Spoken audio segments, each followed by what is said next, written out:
This is not just a story. It's a shocking truth you will never forget. A grandmother's pain, a stepson's betrayal, and a revenge that shook an entire community. As you watch, ask yourself, what would you have done in her place? Drop your thoughts in the comments, and don't forget to hit the subscribe button, so you never miss the next twist-filled story. The church bells had barely stopped ringing when it happened. I stood outside the church gates, still holding my Bible in my trembling hands, when my own stepson raised his voice at me in front of everyone. "Old woman, you are nothing but a burden," he shouted. His voice was loud, filled with anger, and people turned their heads to look. I froze. The congregation, the neighbors, even children stopped in their tracks. My face burned with shame. He had insulted me right there, after Sunday service, where everyone could hear. And worst of all, I was the one who had raised him like my own child. For a moment, I couldn't breathe. My knees weakened, my heart pounded, and my soul shattered. I wanted the ground to open up and swallow me. But then, as he pushed me aside and stormed away, leaving whispers and laughter behind, something inside me hardened. A voice rose within me. "You will not humiliate me and get away with it. I will take my revenge." What I did not know was that this Sunday would change everything. That single insult in front of the church was only the beginning, and what followed was darker, more dangerous, and far more painful than I could have imagined. Now let me take you back to how it all started so you will understand why I could not remain silent. I had not always been this weak, trembling woman. Years ago, I was a strong grandmother who worked the fields, cooked for my family, and smiled at the children playing around the compound. Life had tested me many times, but I survived each storm with prayer and patience. When I married my husband, I accepted his son as my own. I gave him food, clothes, and care. I believed love would heal the gap of blood that separated us. At first, he seemed kind. He would sit by my side during evening prayers, carry water for me when I was tired, and even call me mother. My heart softened, and I thought I had won. But slowly things began to change. The boy grew into a man, and with age came pride, arrogance, and bitterness. He began to avoid me. He would mock me when he thought I couldn't hear. Sometimes he refused to eat the food I cooked, tossing it away like trash. At first, I told myself it was just youthful rebellion. But the more I prayed, the more his cruelty grew. One night, I overheard him whispering to his friends outside. "She is nothing. Just an old woman clinging to a family that isn't even hers. I don't care what she says. She can go to the grave for all I care." Those words pierced my heart like a knife. Yet, nothing compared to that Sunday after church, when he made sure the entire community heard his hatred for me. That moment, I knew revenge was no longer a choice, it was survival. But you must understand, before the storm of revenge came, life dragged me through the valley of sorrow. The days after his public insult grew darker. I stayed indoors, ashamed to walk in the marketplace. Neighbors looked at me with pity. Some even mocked me behind my back. The whispers followed me everywhere. "Did you hear what her stepson said? She must have done something terrible for him to hate her like that." I cried alone at night. I begged God for strength. Yet the more I prayed, the more determined I became. I started to watch him closely. I noticed the way he disappeared at odd hours, the strange money he carried, the hidden meetings with people I didn't trust. Something was not right with him. Something dangerous was growing in his life, and if I exposed it, it would not only save me from humiliation, but also make the whole village see the truth about him. And so, one fateful evening, I followed him quietly through the narrow paths after he left home. My heart raced as I hid behind the shadows, careful not to be seen. What I saw that night was enough to shake even the strongest soul. I crept silently behind him that evening, my heart pounding so hard I feared he might hear it. The narrow footpath was dark, lit only by the weak glow of the moon. My stepson walked quickly, his eyes darting from side to side, as though afraid of being followed. I hid behind a tree as he stopped near an abandoned hut on the edge of the village. I expected him to meet a friend, or maybe gamble as some reckless youths did. But what I saw froze my blood. He was standing with two strange men, their faces half hidden by shadows. They spoke in low tones, but the words carried enough weight for me to hear. "We move the goods tonight," one of the men said. Make sure no one suspects you. If the old woman tries to interfere, silence her, the other added coldly. I gasped softly, covering my mouth. They were planning something terrible. Smuggling? Stealing? Worse. I could not be sure. But what chilled me was the way they spoke about me. As if my life could be ended just for standing in their way. My stepson nodded. Don't worry about her. She is too weak to fight me. I already embarrassed her in front of the church. Nobody will listen to her even if she talks. Those words burned into my soul. He was not only part of something evil. He was also using my humiliation to shield himself. I slipped away before they noticed me, every step heavy with fear. Back home, I shut the door and trembled until dawn. My mind was torn. If I spoke, who would believe me? He had already poisoned the community against me. Yet if I stayed silent, he would grow bolder, and one day his wickedness would destroy not just me but others too. The next morning, I tried to act normal. I cooked, I cleaned, and I even greeted him as though nothing was wrong. But deep down, a fire of revenge was blazing. This was no longer about shame. It was about exposing his darkness and saving my dignity. For days, I prayed for wisdom.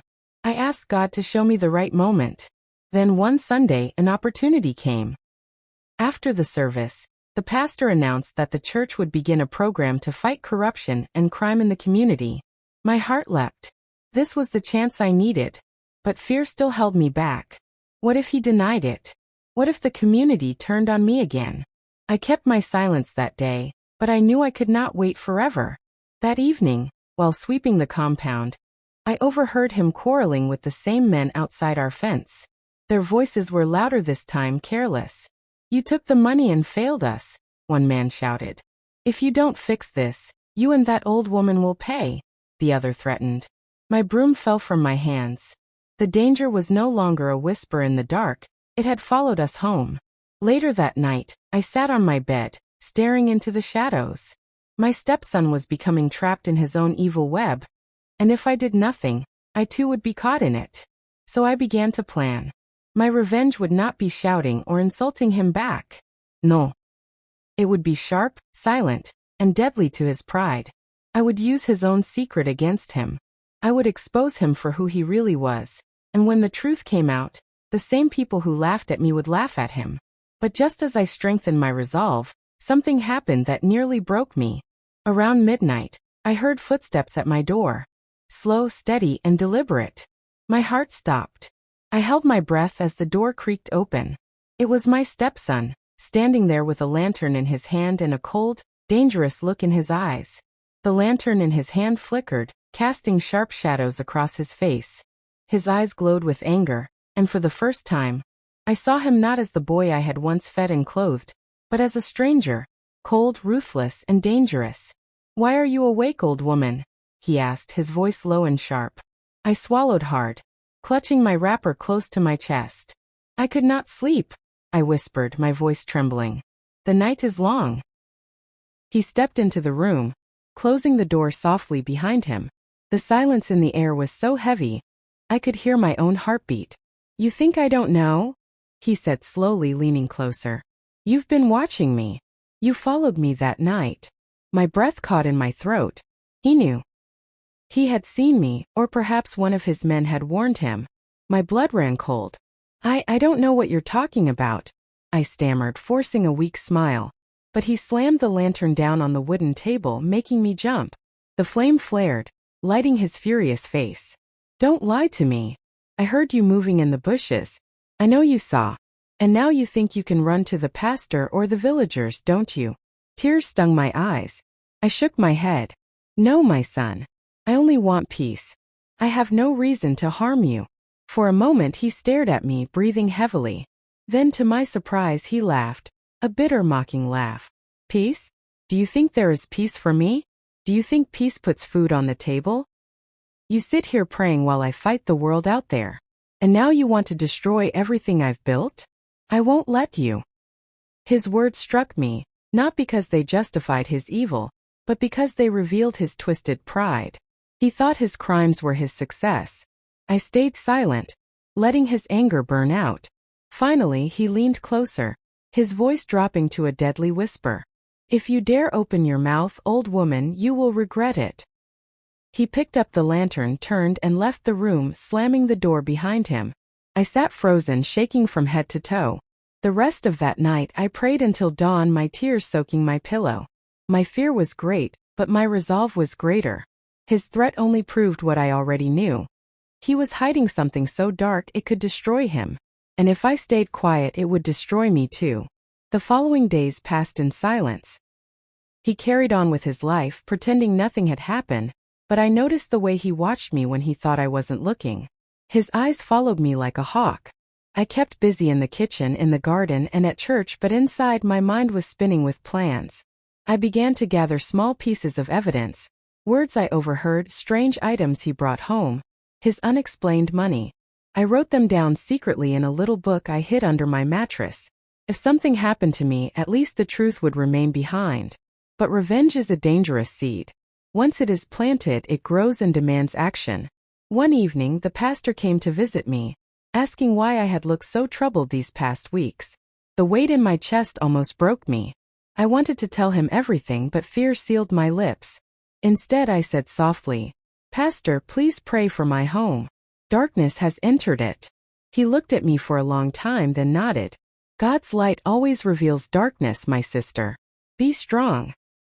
His words gave me courage. I realized then that my revenge did not need to be with my hands. It would be with the truth. But just as I began to gather strength, another storm struck.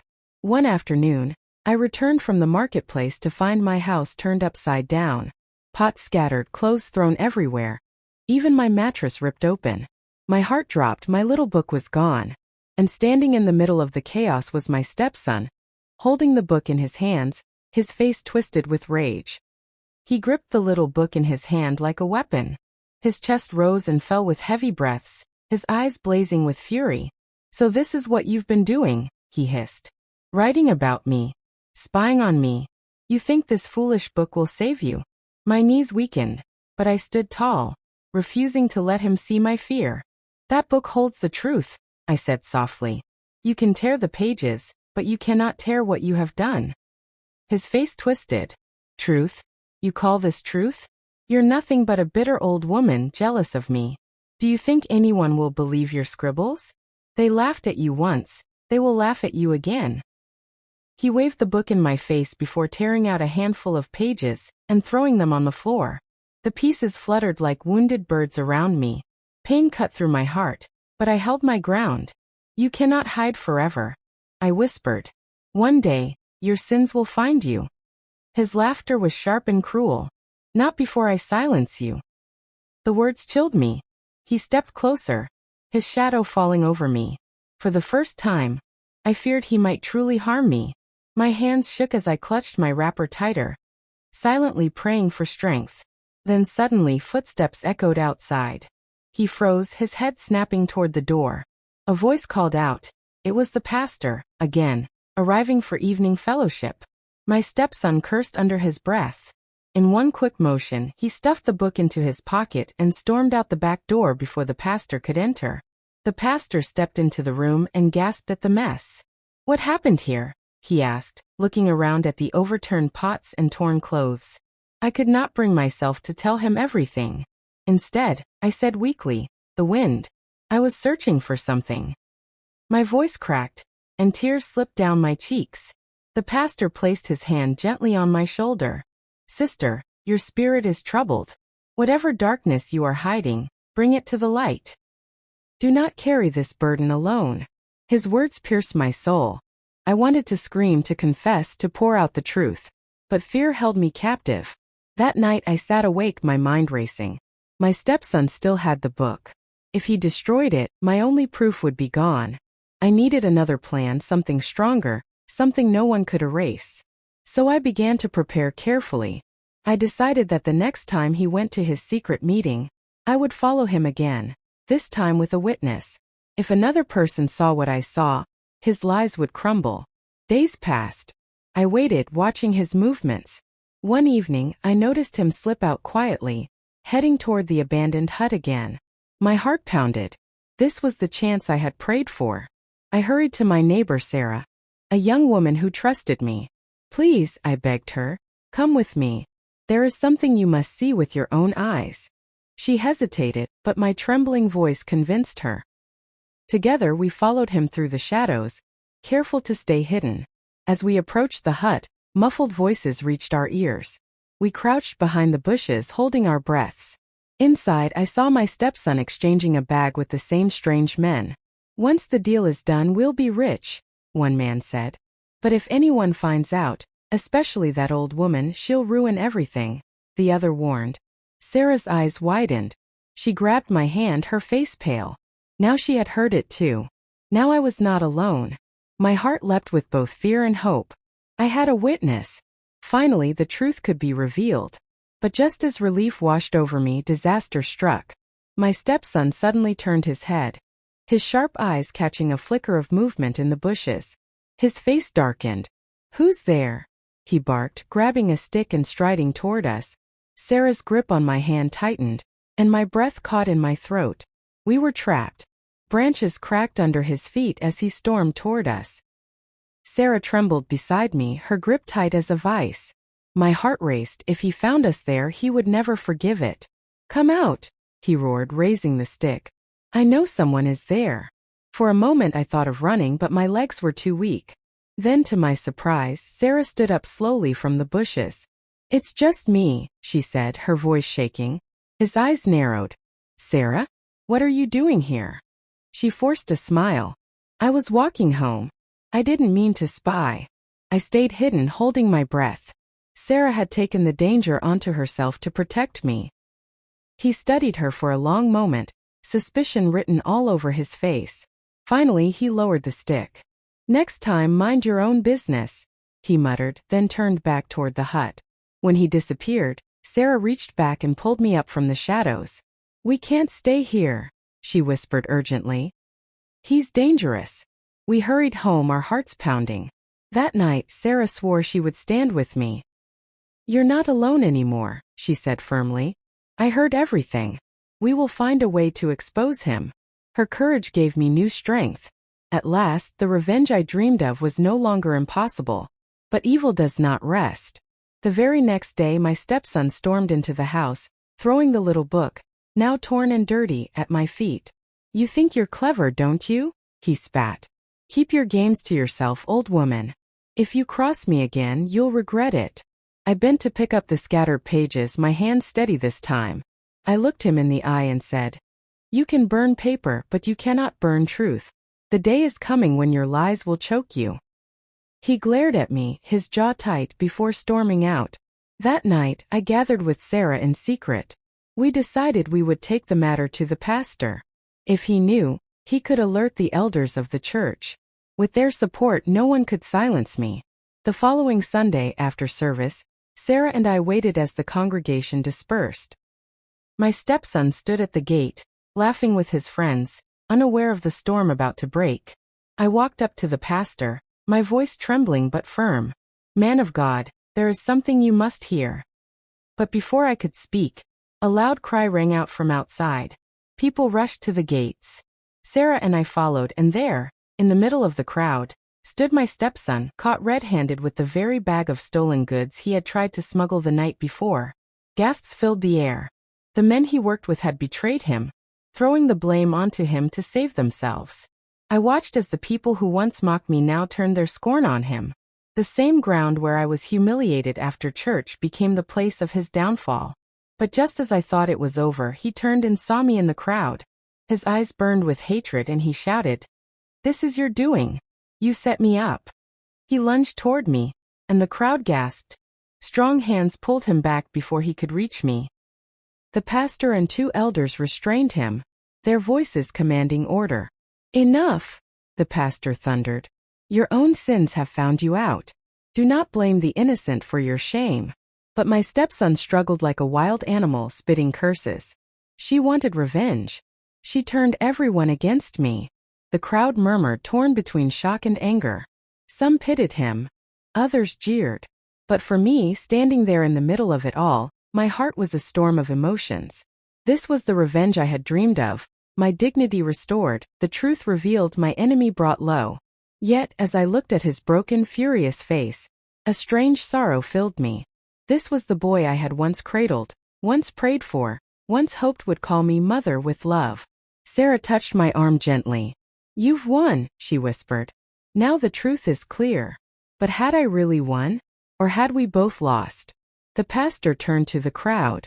"This matter cannot be hidden. We will take it before the council. Let justice be done."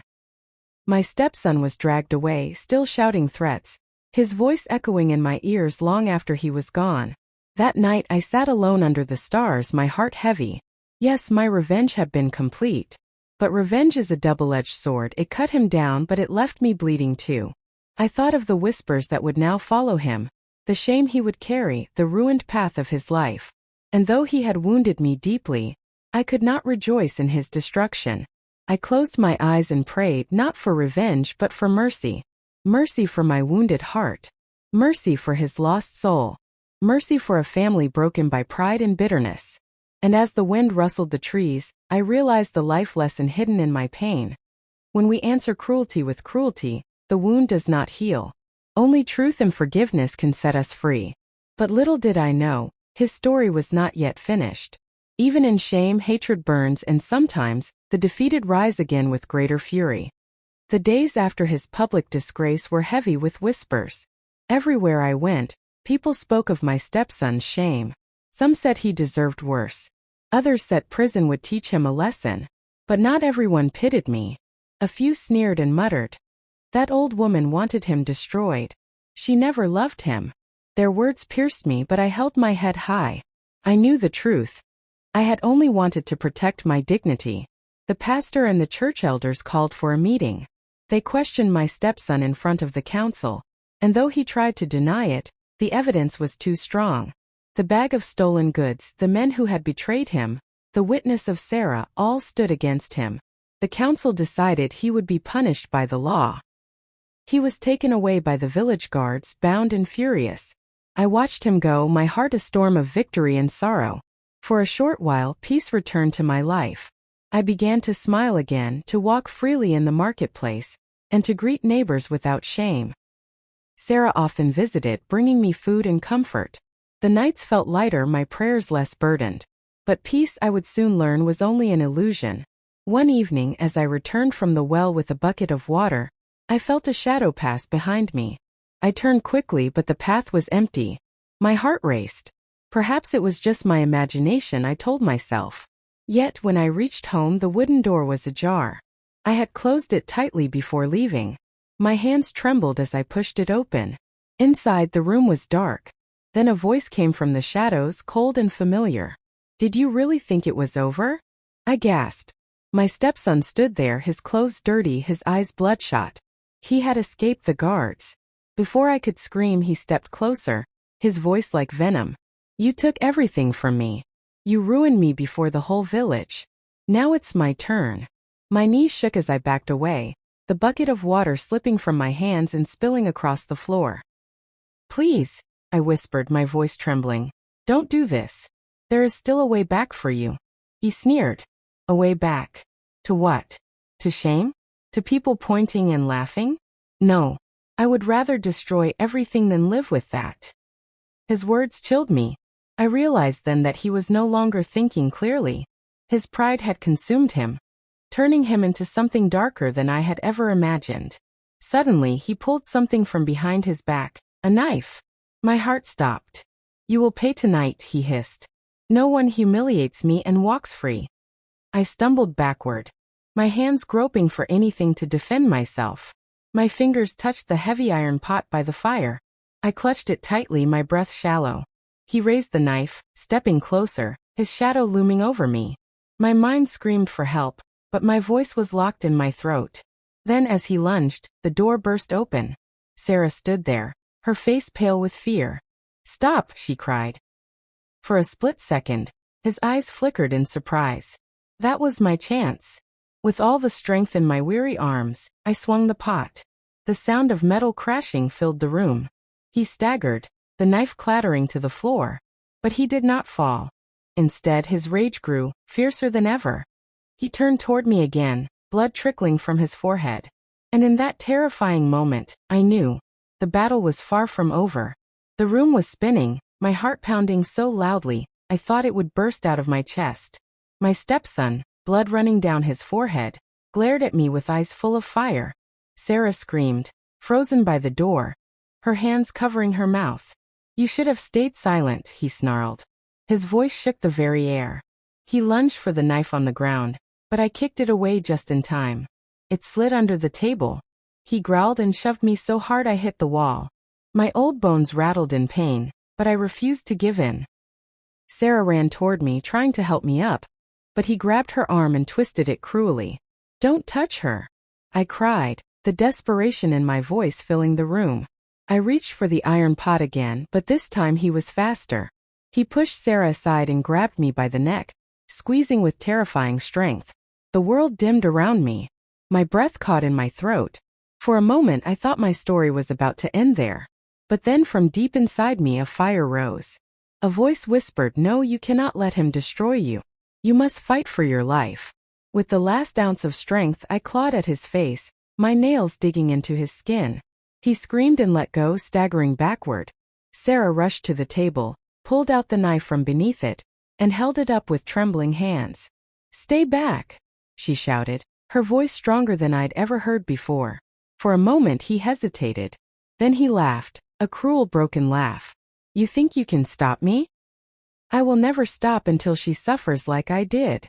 He lunged again. Sarah screamed. The knife wavered in her hands.